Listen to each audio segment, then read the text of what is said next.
aha ibyo muri showbiz yacu nyarwanda rero nabyo bikomeje gushyuha cyane. Inkuru ziri kugenda zicicikana ku mbuga nkoranyambaga ariko zitarashyirwa ku mugaragaro na nyir'ubwite cyangwa se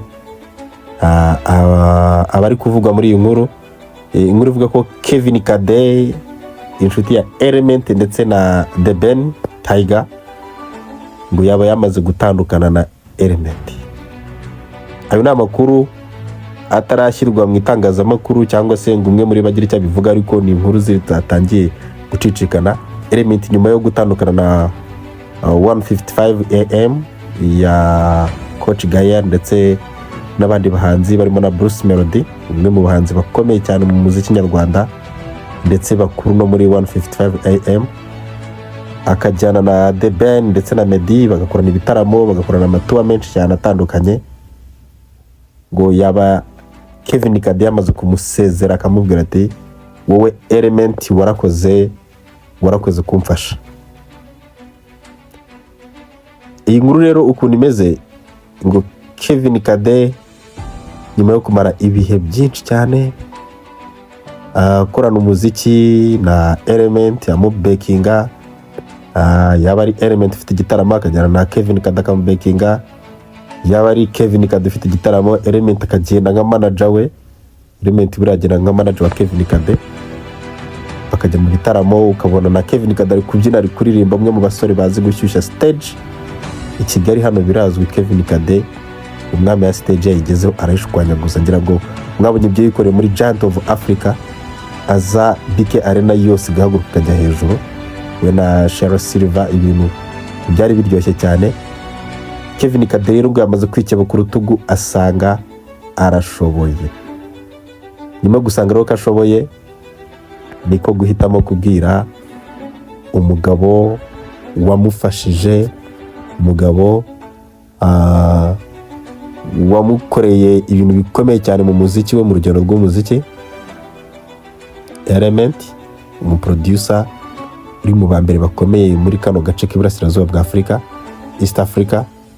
Producer Element ntabwo washidikanya ko ari mu baproducer ba mbere bakoze indirimbo zikagira hit, yabize yakoze ku giti cye, za Tombe, za Kashe n'izindi nyinshi cyane yagiye gukora, izo yakoreye abahanzi batandukanye ba Bruce Melody n'abandi bahanzi benshi cyane muri 155 AM, aho yubakiye izina rye rigakomera akorana na Coach Gael ndetse na Bruce Melody. Ubu rero noneho ibintu byaba byamaze guhinduka. Uko amazi yari ameze cya gihe ubu siko akiri, ntago uko amazi yari ameze ariko akiri. Ni ukuvuga ngo uwitwa Element yamaze kumva inkuru iturutse kuri umuhanzi w'icyamamare Kevin Kade, umubyinnyi kuri stage, aramusezera, aramushimira, ariko abanza kuvuga ko ati ndabizi uri umuvandimwe wanjye, uri inshuti yanjye, waramfashije, ati yewe hari n'indirimbo wajyaga unkorera z'ubuntu ntafite ubushobozi, uranzamura, hari n'izo naguhaye make, hari twakoranye nk'inshuti, twakoranye ingendo nyinshi, dukorana ibitaramo byinshi. Ati ariko noneho icyo nashaka kukumenyesha ni uko njyewe Kevin Kade maze gukura, nshobora kwikorana umuziki, nshobora kujya mu bitaramo ndi njyenyine, nshobora nanjye kwigenga, hanyuma nawe Element tugakomeza ubuzima bwa muziki. Ukaba wakibaza rero uyu mu producer ndetse w'umuhanzi, umwe mu ba producer b'abahanga cyane, abahanga Afrika ifite na East Africa muri rusange, ibyo bibonera ku maproje yagiye akora akaba successful, ewana amabumu menshi, indirimbo nyinshi zagiye zikora hit. Element ni umwe mu ba producer bazikozeho ndetse bazishyira no ku rwego rwo hejuru, akaba igitangaza rero, akaba n'umuhanzi w'icyamamare. Ukaba wakibaza ngo ese Element gutandukana na 155 AM ashobora kuba yarashutswe na timu yajyanye nayo, ubwo 155 AM ya Senkwaga cyangwa se abantu bari bayirimo bayisezeragamo ba Kensol, ba Element, ba Roscan n'abandi bahanzi nyine bari bayirimo. bose barayisezera, hasigaramo Bruce Melody na Coach Gael, ari nabo ubona ko nyine bayifite mu biganza koko. Element rero kuva yatandukana n'abo abantu bari bafite ubushobozi, akagenda ari kumwe na Kevin Kade, ariko mu bitaramo byinshi ukabona ari kumwe na The Ben nyuma yuko bakoranye indirimbo nyinshi. Wakibaza rero ati aba bagabo ntago bashutse Element ngo ave muri 155 AM ngo bajye gukora umuziki, bazamwubakira izina, bazamuha akazi, ahubwo noneho bakaba bagiye kumwicira kariyeri ya Element ishobora kuba igiye kujya mu mazi abira, nyuma yuko nabo yari ari kumwe nabo cyangwa se genge wakita ko yamushishikarizaga gusezera muri 155 AM, bamwereka ko ari umuproducer ukomeye w'igitangaza utazigera ubura gukorera, byaba biri hafi guhomba ibintu bya Ere. Aricyo umuntu ashobora kwibaza, niba koko abagabo bataramushutse, ese kuki Element yaba yarabumvishe akanabumvira. Nanditse nyuma yuko atandukanye 155 AM biri kugaragara ko nta ndirimbo nyinshi ziri gusohoka yakozemo, studio yakoreragamo nyine ntago akiyikoreramo, ubwo ntago indirimbo nyinshi ziri gusohoka yakoze. Ni ikimenyetso rero cy'uko uyu mugabo kariyeri ye, nyuma yuko inkuru nyinshi zigiye zisohoka zigaragaza ko kenshi babivuga Element yatandukanye na 155 AM, Element yatandukanye na Bruce Melody, Element yatandukanye na Coach Gael, 55 AM ntago igikorana na Bruce Melody, ntago igikorana na Element.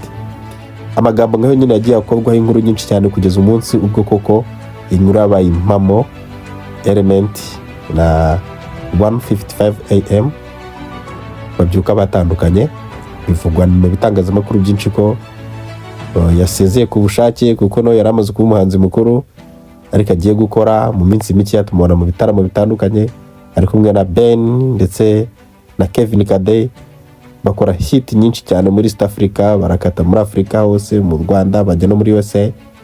Ubona ko nyine ibintu bisa neza, afite umurongo wa nyawe, ariko nonaha inkuru zatangiye kuvugirwa inyuma mu matamatama, nandura ivugira ubusa ku gasozi ko Element na Kevin Kade batakiri gukorana. Niba Element rero yamaze gutandukana na Kevin Kade, ni ikimenyetso cy'uko vuba wenda utamenya n'undi bagiye gutandukana, cyangwa se ibindi bibazo. Abahanzi benshi tutacyumva bakora imiziki bari kuzima, gutandukana na 155 AM, kwikura muri label ikomeye kuriya, ifite ubushobozi, ifite ibishoro, ifite amafaranga. Label yamaze no kurukirita abandi bakozi, yavuze kwenda kubatangaza cyangwa se kugirana amasezerano n'abandi bahanzi bagera kuri 5 bashyashya. Label yamaze kubona abandi ba producer nabo babahanga cyane. So ni ibintu ubundi igice kimwe ushobora kwibazaho nawe, kuvuga ati ni gute Element asezera 155 AM? Ese ni cyaba cyatumye Kevin Kade, koko niba byabaye nubwo bitaratangazwa, ariko inkuru ziba zikiri aho ngaho inyuma mu marido, cyaba cyatumye asezerera Element? Byaba byari ukumushuka se kuva mbere kugira ngo atandukane n'irebo ye? Irebo yari mufitiye umumaro munini kuko yari afite ahantu akorera akazi ke ka buri munsi, cyangwa se ni kwa kundi isi ihinduka, abantu bakaba bamuhindutse nyuma yuko bamugiriye inama yo gusezera, akivumbura akagenda, ariko nyuma nibimuhire. So n'ibindi byinshi cyane rero kuri izi nkuru n'izindi showbiz nyarwanda zose zishyushye muri iyi minsi mu gihe cya sama, ibitaramo biri gutegurwa byinshi, turaza kujya tuziganira. Indirimbo nshyashya z'abahanzi zisohoka ku manywa na nijoro, byose kuri Eden Talk, nta na kamwe dusize. Turahabaye cyane cyane kandi turahari ku bwanyu.